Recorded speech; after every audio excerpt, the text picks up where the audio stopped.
Selamat sore, Bu Melinda dan teman-teman. Pada kesempatan kali ini, saya akan membahas mengenai industri pengolahan minyak bumi mentah atau crude oil. Langsung saja, yang pertama, pendahuluan. Jadi minyak bumi ini disebut juga tuh sebagai petroleum atau minyak mentah. Jadi kata petroleum ini berasal dari bahasa Latin. Nah, minyak bumi ini merupakan bahan bakar yang dihasilkan oleh alam itu dari fosil yang terpendam berjuta-juta tahunnya. Yang seperti sudah kita pelajari dahulu di sekolah. Nah, jadi keberadaan minyak bumi ini berada di dalam kulit bumi yang sangat dalam. Jadi saking dalamnya itu mencapai lebih dari 8 km. Nah, keberadaan minyak bumi ini seringkali disebut juga petroleum reservoir.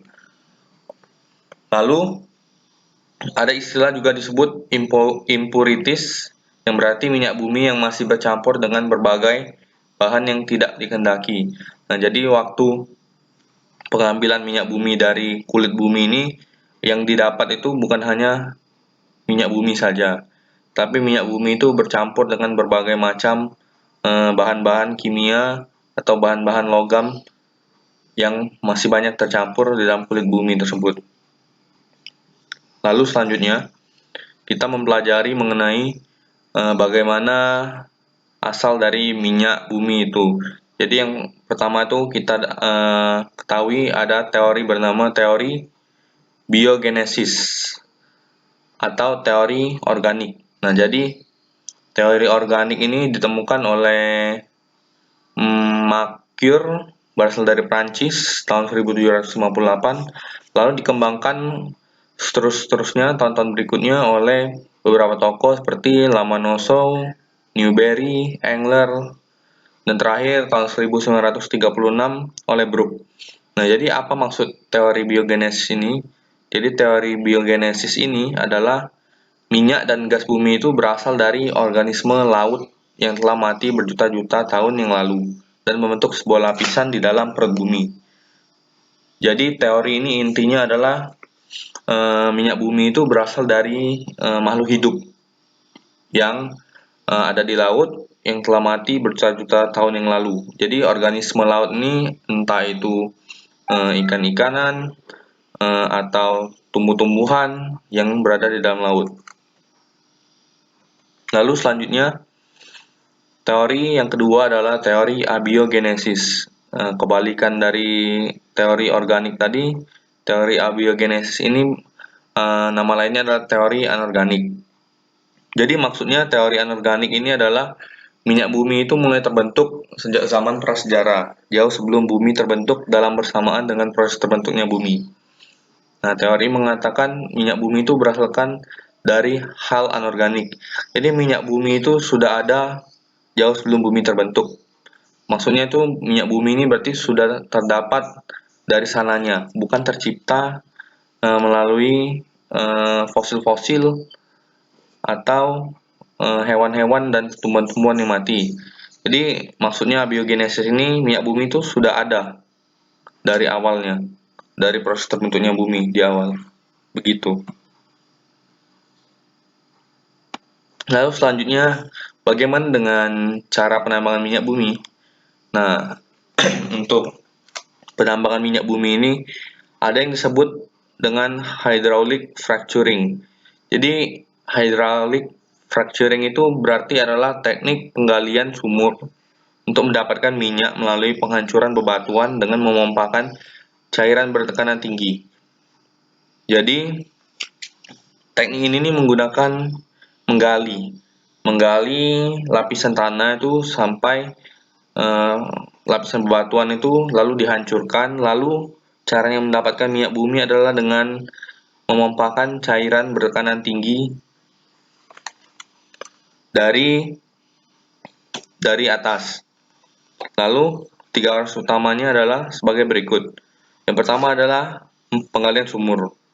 Jadi seperti biasa penggalian tanah oleh alat-alat, lalu menciptakan celah atau lubang pada sumber minyak dengan ledakan. Nah, jadi proses hydraulic fracturing ini menggunakan ledakan. Ledakan itu digunakan untuk menciptakan lubang pada sumber minyak yang ingin didapat, agar ini menjadi celah untuk tadi memompahkan cairan bertekanan tinggi. Lalu yang ketiga itu mengganjal celah atau lubang yang telah diciptakan dari ledakan tadi dengan butiran pasir dari cairan yang dipompakan, sehingga minyak atau gas itu akan mengalir dengan sendirinya melalui lubang yang sudah dibuat tadi. Nah, begini kira-kira gambar atau proses hydraulic fracturing tadi. Jadi yang proses pertama itu adalah akuisisi air. Lalu yang kedua adalah pencampuran kimia. Nah, yang ketiga ini adalah injeksi. Seperti kita lihat pada nomor 3 ini, beginilah mungkin proses hydraulic fracturing. Jadi memompahkan cairan bertekanan tinggi ke lapisan bebatuan di bawah dengan uh, lapisan yang sudah digali tadi. Lalu yang keempat itu akan ada flowback, jadi menghasilkan wastewater. Lalu yang kelima, wastewater itu di treatment agar tidak mengganggu lingkungan. Nah, kita lihat juga pada gambar berikut ini caranya bagaimana gas atau minyak bumi mengalir tuh ada seperti pada gambar ini. Jadi melalui celah-celah ini, setelah dipompakan cairan tekanan tinggi itu, maka produk-produk itu akan mengalir dengan sendirinya. Nah, lalu selanjutnya kita bahas di Indonesia, bagaimana sebaran minyak bumi di Indonesia. Di Sumatera yang pertama, di Sumatera ini sangat banyak. Beberapa di antaranya adalah di daerah Provinsi Aceh, di Lok Sumawe, dan Peureula. Di Sumatera Utara itu di daerah Tanjung Pura. Di Riau di daerah Sungai Pakning, Dumai. Lalu di provinsi kita, Sumatera Selatan itu tepatnya ada di daerah kebanyakan di Pelaju, Sungai Gerong, dan Muara Enim. Untuk di Pulau Jawa, cukup banyak juga. Di Jawa Timur itu di daerah Wonokromo, Delta. Di daerah Jawa Tengah itu di Cepu, Cilacap. Di daerah Jawa Barat, Majalengka, Jatibarang.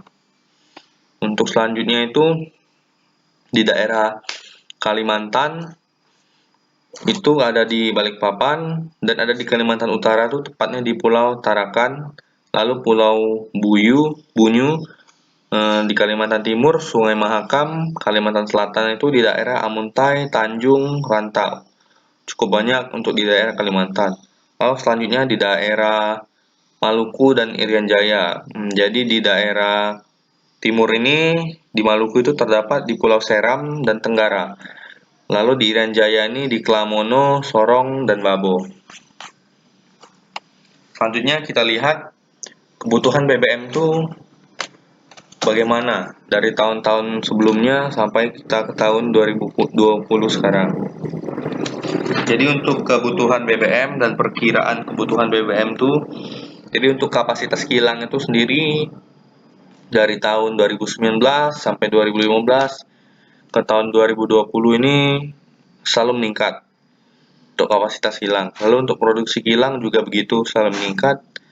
Konsumsi BBM nasional tentu sangat meningkat juga. Mengapa meningkat? Karena kita ketahui sendiri, semakin hari itu kendaraan bermotor tuh semakin banyak, dan setiap individu tuh bahkan di dalam rumahnya itu memiliki lebih dari lebih dari 2 kendaraan bermotor. Lalu untuk pasokan crude oil ke kilang, jadi yang pertama itu domestik itu menurun. Dari tahun 2009 ke 2015 menurun, ke tahun 2020 menurun juga. Impor sangat meningkat, bahkan di tahun 2009 sampai 2015 tuh sangat meningkat drastis. Lalu meningkat juga ke tahun 2020. Untuk intermedia itu juga meningkat dari tahun ke tahun. Lalu lanjut, berikut ini adalah pohon pohon industri minyak bumi yang mungkin kurang cukup jelas, tapi pohon industri ini dapat kita lihat pada buku Industri Pengolahan Minyak Bumi halaman 57. Jadi pohon industri ini menggambarkan bagaimana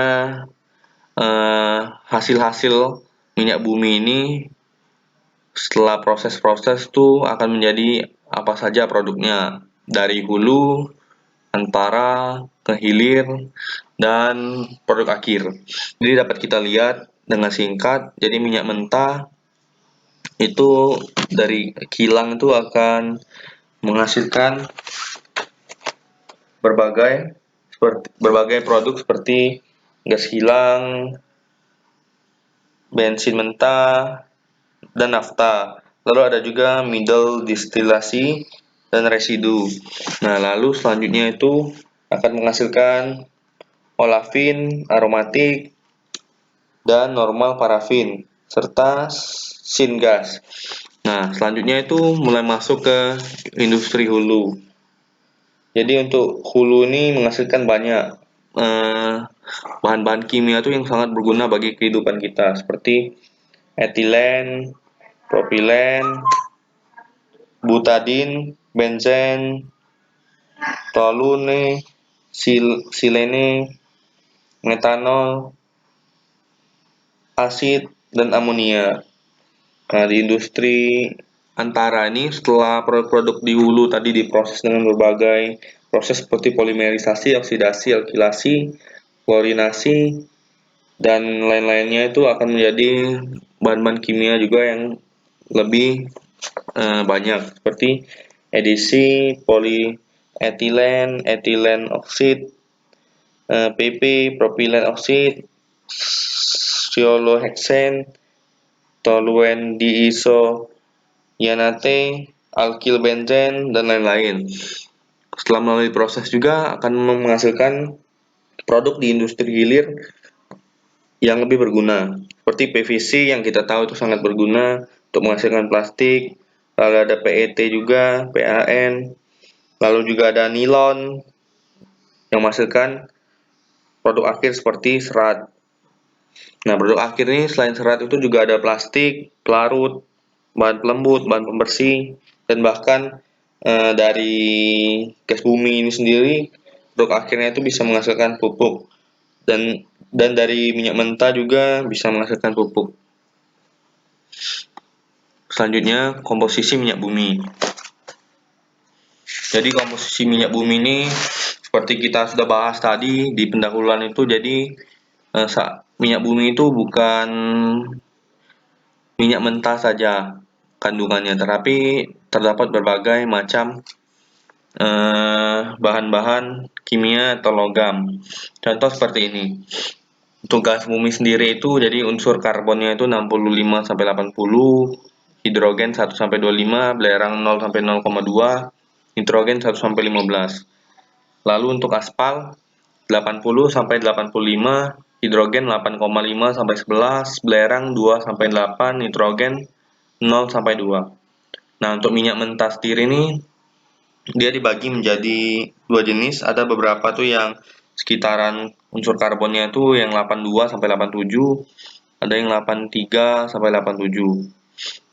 Lalu ada hidrogen itu 11,7 sampai 14,7, ada yang 11 sampai 25. Belerang 0,1 sampai 5,5 dan 0 sampai 6. Nitrogen itu 0,1 sampai 1,5, 0 sampai 0,7. Oksigen 0,1 sampai 4,5, 0 sampai 0,5. Nah, unsur logam ini beberapa di minyak mentah tuh ada sekitar 0 sampai 0,1. Jadi komposisi minyak bumi ini tersusun tuh dari 3 jenis, yaitu hidrokarbon, non-hidrokarbon, dan logam. Nah, selain itu tidak ada. Cuma 3 unsur itu yang terdapat di dalam minyak bumi mentah. Yang pertama, hidrokarbon. Hidrokarbon ini terdiri dari yang utama itu adalah parafin, olefin, naften, dan aromatik.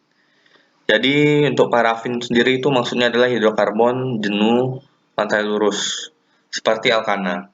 Nah, jadi sewaktu kita mempelajari kimia dulu kan, jadi rumus umum alkana adalah CnH2n plus 2. Lalu selanjutnya untuk contohnya itu untuk parafin sendiri itu seperti metana, etana, N-butana, isobutana, propana, isopentana, dan lain-lain.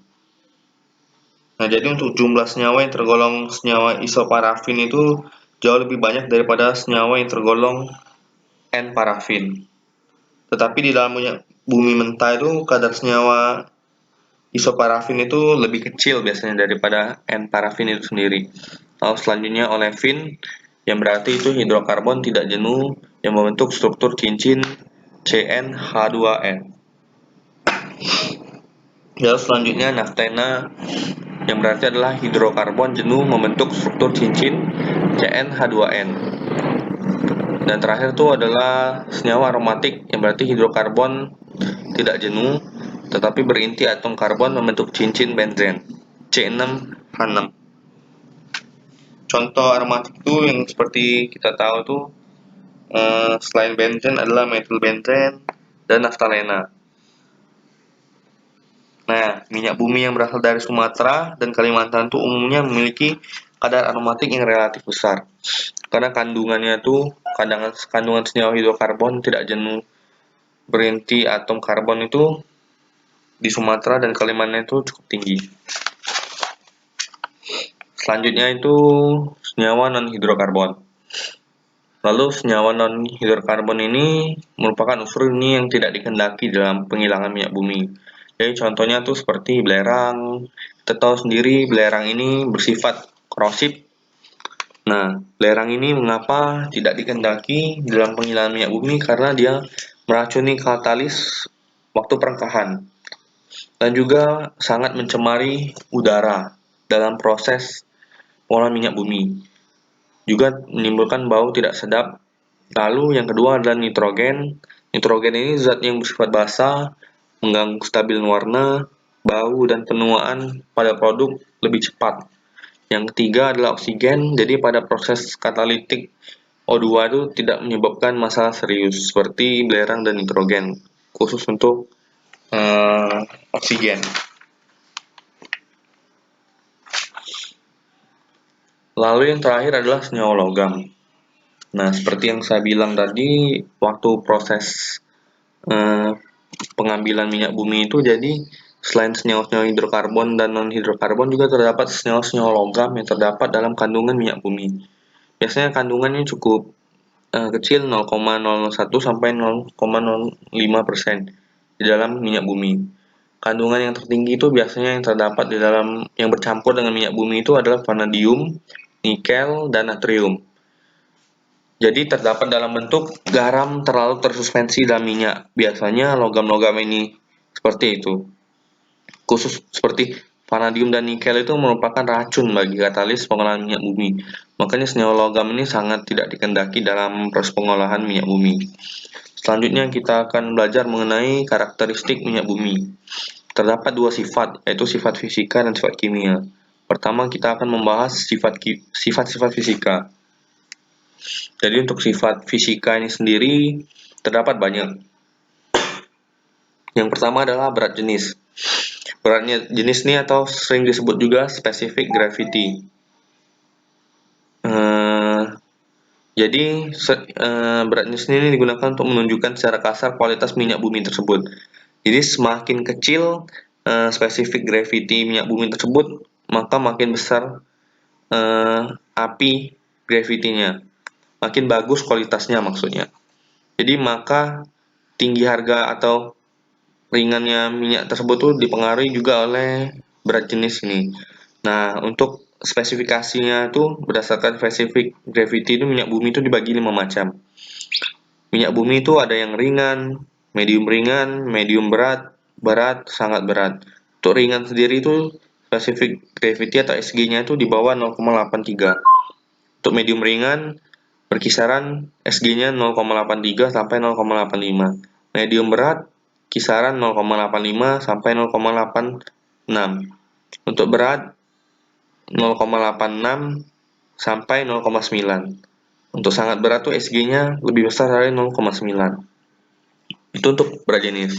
Lalu selanjutnya titik tuang. Titik tuang ini adalah suhu terendah di mana minyak masih bisa dituangkan atau suhu terendah di mana minyak bumi itu masih bisa mengalir oleh beratnya sendiri. Itu maksudnya titik tuang. Lalu viskositas. Viskositas ini adalah daya hambatan yang dilakukan oleh cairan itu untuk mengalir pada suhu tertentu. Viskositas ini juga berarti kekentalan saat kita belajar mata kuliah fisika dasar. Jadi, bila viskositasnya rendah tuh maka minyak bumi ini akan mudah mengalir. Jika tinggi maka akan sukar mengalir. Nah, dapat dikatakan bahwa makin tinggi api atau makin ringan minyak tersebut makin kecil viskositasnya. Jadi, berat jenis tadi juga berpengaruh untuk viskositas. Lalu selanjutnya titik nyala atau flash point.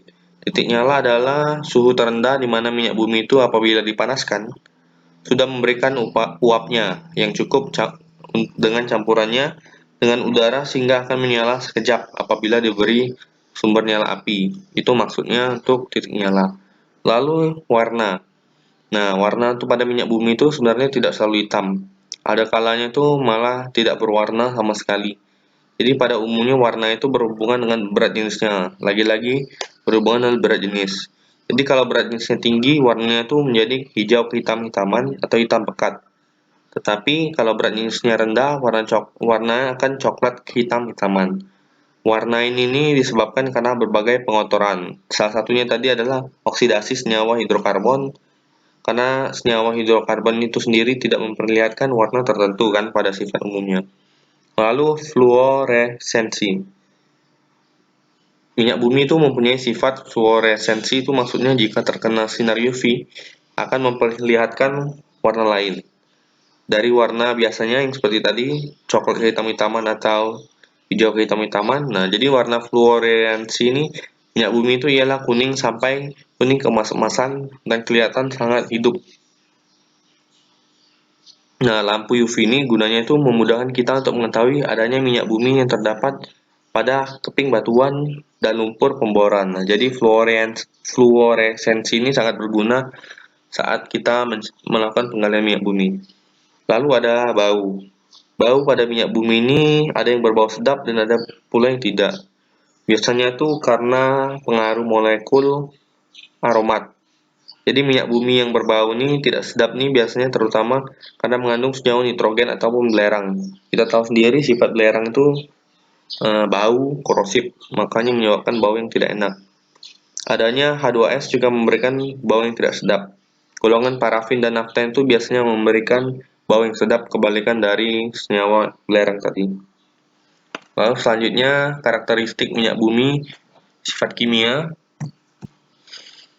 Jadi kita tahu sifat kimia tadi sudah dibahas sebenarnya di awal pada komposisi. Jadi tergandung banyak zat kimia di dalam minyak bumi. Salah satunya itu hidrokarbon dan non hidrokarbon serta logam.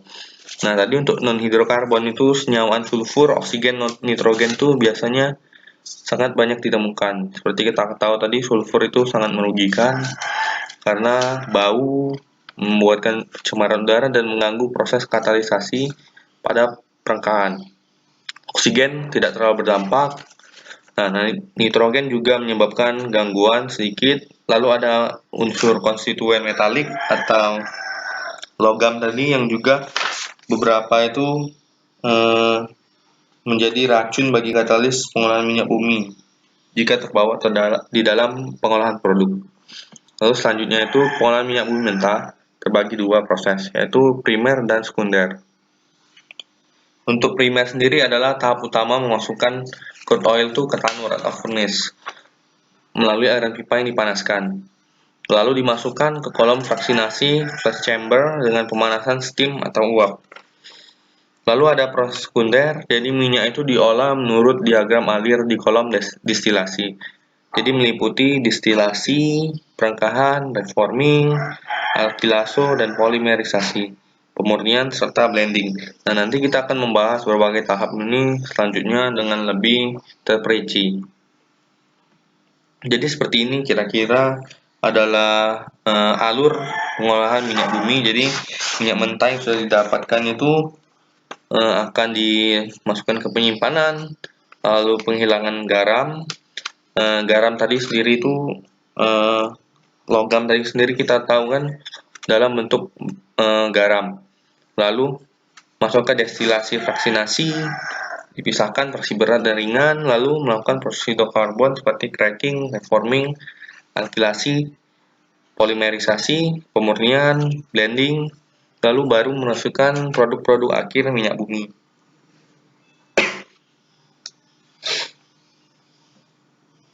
Lalu kita belajar distilasi. Distilasi ini adalah pemisahan fraksi pada minyak bumi itu berdasarkan titik didih dan panjang rantai. Jadi prosesnya itu dipanaskan dalam aliran pipa, dalam tanur atau furnace sampai kurang lebih suhu 370 derajat Celcius. Jadi di furnace atau tanur inilah proses pemanasan minyak bumi yang sangat tinggi suhunya itu. Sesudah lakukan itu dimasukkan ke flash chamber. Jadi pada sepertiga bawah kolom fraksinasi. Nah, lalu dilakukan pemanasan steam uap. Nah, jadi minyak itu akan menguap dan naik ke bagian atas dan terkondensasi pada suhu yang berbeda-beda. Itulah gunanya proses distilasi. Lalu selanjutnya proses cracking. Jadi proses cracking ini adalah pengukuran molekul-molekul senyawa hidrokarbon yang besar tuh dijadikan lebih kecil lagi. Tujuannya apa? Memperbaiki kualitas dan perolehan fraksi gasolin. Contohnya itu adalah pengolahan solar menjadi bensin. Jadi kualitasnya itu ditentukan dengan sifat yang namanya sifat anti-knocking yang dinyatakan oleh bilangan oktan. Kita tahu sendiri bahan bakar kendaraan bermotor itu memiliki berbagai bilangan oktan yang berbeda-beda. Semakin tinggi bilangan oktan, semakin baik pula bahan bakar itu untuk mesin. Jadi bilangan oktan itu dipengaruhi struktur molekul hidrokarbon. Ada 3 cara proses cracking. Yang pertama adalah thermal cracking, cara panas dengan menggunakan suhu tinggi tetapi dengan tekanan rendah. Lalu kedua, menggunakan katalis dengan disebut catalytic cracking. Jadi katalis yang digunakan itu biasanya SiO2 atau Al2O3 boksit. Nah, perengkahan katalitik ini melalui proses mekanisme perengkahan ion karbonium. Jadi mula-mula katalis itu bersifat asam, menambahkan proton ke molekul olefin atau menarik ion hidrida dari alkana sehingga terjadi terbentuknya ion karbonium. Lalu yang terakhir adalah hydrocracking. Ini merupakan kombinasi antara perengkahan dan hidrogenasi untuk menghasilkan senyawa yang jenuh. Nah, jadi ini 3 proses tadi, cracking, thermal, katalitik, dan hydrocracking. Lalu selanjutnya itu adalah proses reforming atau pembentukan kembali. Jadi untuk reforming ini perubahan bentuk molekul bensin yang kurang baik itu akan diubah lagi menjadi mutunya itu yang lebih baik. Jadi gunanya itu memperbaiki mutu. Disebut juga ini proses isomerisasi karena memiliki rumus molekul tuh yang sama namun struktur berbeda. Nah, proses ini juga tentu menggunakan katalis dan menggunakan proses pemanasan. Katalisnya itu berupa molybdenum oksida dalam Al2O3 atau platina dalam bentuk lempung. Selanjutnya itu proses alkilasi dan polimerisasi. Jadi apa itu alkilasi? Alkilasi adalah penambahan jumlah atom dalam molekul sehingga menjadi molekul yang lebih panjang dan membuatnya bercabang. Jadi proses yang ini menggunakan katalis asam kuat seperti H2SO4 asam sulfat, HCl asam klorida, dan AlCl3 atau aluminium klorin. Lalu polimerisasi ini adalah penggabungan molekul-molekul kecil menjadi besar. Contohnya itulah adalah isobutana yang digabungkan dengan senyawa isobutana menghasilkan isooktana atau bensin yang berkualitas tinggi dengan bilangan oktan tinggi. Lalu proses treating atau penghilangan. Pemurnian minyak bumi itu dilakukan dengan cara menghilangi pengotornya. Caranya itu ada berbagai macam, ada 5 yang kita ketahui. Yang pertama adalah copper sweetening dan doctor treating. Jadi ini adalah penghilangan pengotor yang dapat menimbulkan bau yang tidak sedap. Contoh pengotor dengan bau tidak sedap tadi adalah sulfur. Lalu acid treatment ada penghilangan lumpur dan perbaikan warna. Lalu yang ketiga, dewaxing, yaitu proses penghilangan wax atau N-parafin biasanya dengan berat molekul tinggi dari fraksi minyak pelumas. Jadi untuk menghasilkan minyak pelumas dengan pour point yang rendah. Lalu the asphalting, yaitu penghilangan aspal dari fraksi yang digunakan untuk minyak pelumas. Terakhir ada desulfurizing atau penghilangan unsur belerang. Nah, unsur belerang ini juga sangat bau. Dan biasanya juga copper sweetening dan doctor treating tadi juga menggunakan unsur belerang. Terakhir adalah proses blending atau percampuran. Jadi untuk proses terakhir ini minyak bumi itu dilakukan penambahan bahan-bahan aditif ke dalam fraksi. Untuk apa? Untuk meningkatkan kualitas produknya. Nah, bensin tuh di berbagai negara tuh kebanyakan tuh memiliki 22 bahan pencampur yang ditambahkan dalam pengelolaan agar mendapat kualitas yang baik. Jadi bensin itu juga memiliki berbagai persyaratan kualitas. Contoh minyak bumi yang sering digunakan di berbagai negara tuh dengan persyaratan kualitasnya itu adalah variasi cuaca. Nah, ini selanjutnya adalah manfaat minyak bumi atau produk-produk yang dihasilkan oleh minyak bumi. Jadi ini pada menara penyulingan itu terdapat berbagai tingkatan, yaitu 6. Jadi 6 tingkatan ini memiliki rentang berbagai sifat-sifat yang berbeda. Salah satunya adalah suhu pemanasannya. Jadi untuk tingkatan yang pertama itu dia bersifat menghasilkan gas. Jadi suhunya kisaran 0 sampai 50 derajat Celcius. Jadi panjang rantai karbon itu biasanya C1 sampai C5. Lalu yang kedua nih tingkatan kedua suhu kisaran 50 sampai 85 derajat Celcius.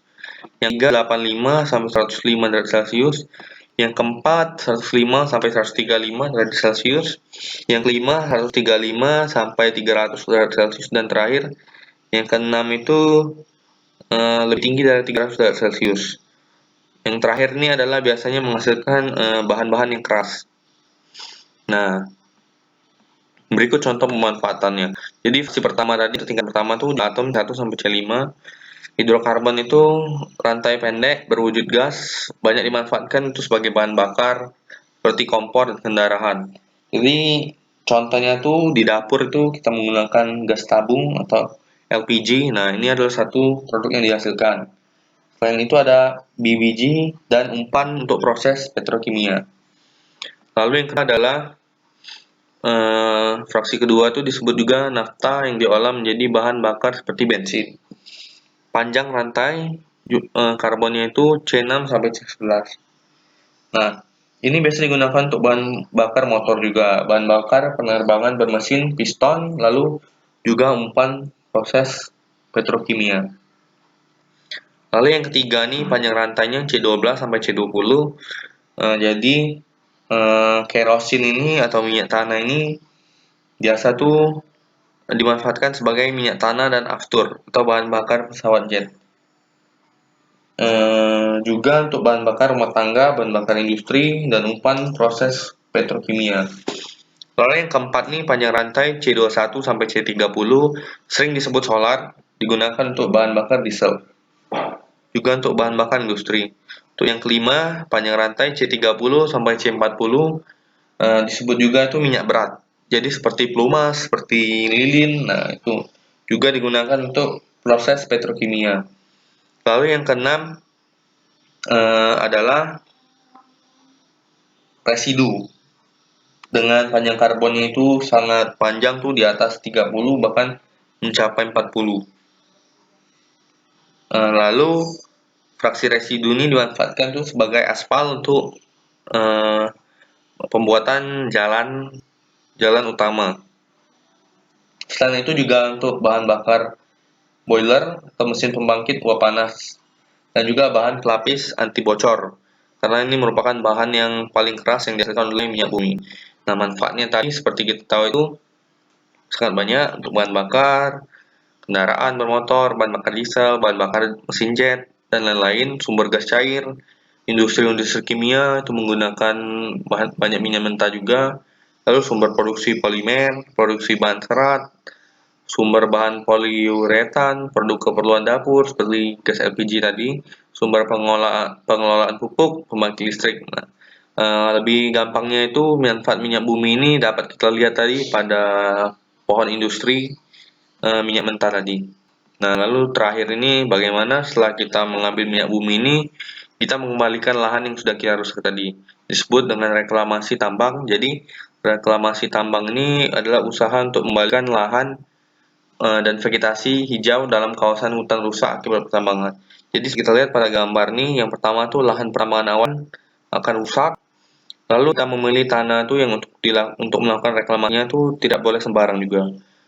Harus melakukan uji lab tanah agar tanah yang dilakukan untuk reklamasi itu tidak mengandung bahan-bahan yang berbahaya. Yang tiga, pembersihan lahan dari barang-barang tambang tadi. Lalu yang keempat, pengangkutan dan penimbunan tanah. Yang kelima itu pemetaan lahan reklamasi. Yang keenam baru penanaman bibit hydroseeding. Jadi proses penanaman bibit untuk hutan ini sendiri menggunakan sistem hydroseeding. Itu penanaman tanaman utama. Lalu yang ke-8, lahan reklamasi itu dapat menghijau kembali dan tidak merusak lingkungan setelah digunakan untuk proses tambang menambang dan proses penggalian minyak bumi. Mungkin itu yang dapat saya sampaikan pada presentasi kali ini, sudah cukup panjang. Lalu selanjutnya juga mungkin akan dibahas pada presentasi selanjutnya itu mengenai produk-produk dari BUMN Persero PT Pertamina yang akan dibahas oleh Felix. Jadi mungkin untuk minyak mentah itu cukup sampai di situ, dan mungkin tambahan. Jadi untuk minyak mentah atau crude oil ini sendiri itu merupakan sumber daya alam yang tidak dapat diperbaharui. Mengapa tidak dapat diperbaharui? Karena pembentukannya itu atau penghasilannya itu sangat panjang. Seperti kita tahu tadi, proses organik itu menggunakan fosil yang berjuta-juta tahun baru terbentuk kembali. Sekian, mungkin bila ada pertanyaan melalui presentasi daring ini boleh ditanyakan. Terima kasih.